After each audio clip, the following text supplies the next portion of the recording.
అసెంబ్లీలో ఇప్పసారపై చర్చ సందర్భంగా నిన్న అసెంబ్లీలో బీజేపీ కాంగ్రెస్ మధ్య మాటల యుద్ధం కొనసాగింది. ఇప్పసారకు మాజీ ప్రధాని ఇందిరాగాంధీ పేరు పెట్టొద్దని తాను అసెంబ్లీలో అన్నానని ఎమ్మెల్యే రాకేష్ రెడ్డి అన్నారు. ఒకవేళ వారు మాజీ ప్రధాని పేరు పెట్టుకుంటే పెట్టుకోవచ్చన్నారు. ఆల్ఫ్రా జోలం కల్తీ కల్లుతో సంబంధం ఉన్నవారు ఈ ఇష్యూను డైవర్ట్ చేయడానికి ప్రయత్నిస్తున్నారని ఆయన ఆరోపించారు.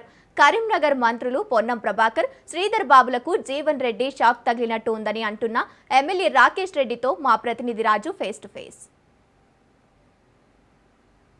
నిన్న అసెంబ్లీలో ఇటు బీజేపీ ఎమ్మెల్యే పైడి రాకేష్ రెడ్డి వర్సెస్ మంత్రులుగా ఏ విధంగా కొనసాగిందో మాటల యుద్ధం మనం చూసాము. అసలు ఎందుకు అట్లాంటి కామెంట్ చేయవలసి వచ్చిందో, ఆ కామెంట్లో అసలు ప్రభుత్వానికి ఉన్నటువంటి అభ్యంతరాలు ఏంటి, అసలు ఆయన వర్షన్ ఏమిటి, అంటే బీజేపీ ఎమ్మెల్యే చెప్తున్నటువంటి వర్షన్ ఏమిటి మనం తెలుసుకునే ప్రయత్నం చేద్దాం. సార్ చెప్పండి, నిన్న ఇందిరాగాంధీ పేరు ఇప్పసారకు పెట్టొద్దు అని మీరు చెప్పినంత మాత్రాన సో ప్రభుత్వం ఎందుకు అట్లా రియాక్ట్ అయిందని మీరు అనుకుంటున్నారు? మీరు మాట్లాడిన దానిలో ఏమైనా తప్పుందా? నాకేం తెలుసు, పెట్టొద్దని నేను అన్నాను, పెట్టాలనుకున్నారేమో. అన్నిటికి పెడుతున్నారు, చీరలకు పెడుతున్నారు. చివరికి అన్నపూర్ణ పేరు అది కొన్ని ఎప్పటి నుంచో మన హిందువులకు ఆరాధ్యమైన పేరు, అది అన్నపూర్ణ అంటే ఒక అన్నం పెట్టే తల్లి అని. ఆ పేరు కూడా మార్చారు. కాబట్టి ఒక వీళ్ళు ఆ ఫ్లోలో ఎక్కడ కూడా దీనికి కూడా పెడతారో సారా, కానీ అద్దు దయచేసి ఒక మంచి గౌరవప్రదమైన ఒక మాజీ ప్రధానమంత్రి పేరు దీనికి పెట్టొద్దండి అని చెప్పాను. దానికి వాళ్ళు ఎక్కడో నిన్న జగిత్యాల జీవన్ రెడ్డి దెబ్బకి ఇద్దరు మంత్రులకు ఎట్లని సబ్జెక్ట్ డైవర్ట్ చేయాలని ఇద్దరు డైవర్ట్ చేశారు. జగిత్యాల జీవన్ రెడ్డి అంటున్నాడు కదా, ఈరోజు నిజమైన కాంగ్రెస్ లేదు, అంత అవినీతి పట్ల కాంగ్రెస్ ఉన్నది, కాంగ్రెసే కాదు, నేను పోరాటం చేస్తే వీళ్ళ మీద అంటున్నాడు.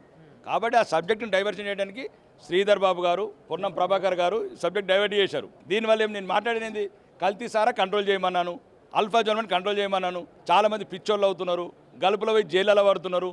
మా ఊర్లలో సగం మంది విధవల వీళ్ళతో ఎంతోమంది విధవలు అవుతున్నారు మహిళలు ఈ కల్తీ సారా వల్ల, ఈ కల్తీ గుడంబ అల్ఫాజోలం వల్ల. ఈ ఇప్పసారా నేచురల్ ఆర్గానిక్గా ఉంటుంది. ఇది ప్రపంచంలో చాలా దేశాలు కూడా ఒక హెల్తీ డ్రింక్ కూడా వాడుతున్నాయి, న్యూట్రిషన్గా ఉపయోగపడుతున్నది. కాబట్టి సహచార ఎమ్మెల్యే పెట్టిందని నేను సపోర్ట్ చేసి తెలంగాణలో అవసరమని చెప్పాను. అంటే మంత్రులే ఇప్పసారా రాకుండా వాళ్ళు ఏమైనా డైవర్షన్ చేస్తున్నట్టు కనిపిస్తుందా మీకేమైనా? అది కూడా ఉండొచ్చు కదా, ఎవరెవరికి సంబంధంలో వాళ్ళు చేస్తారు.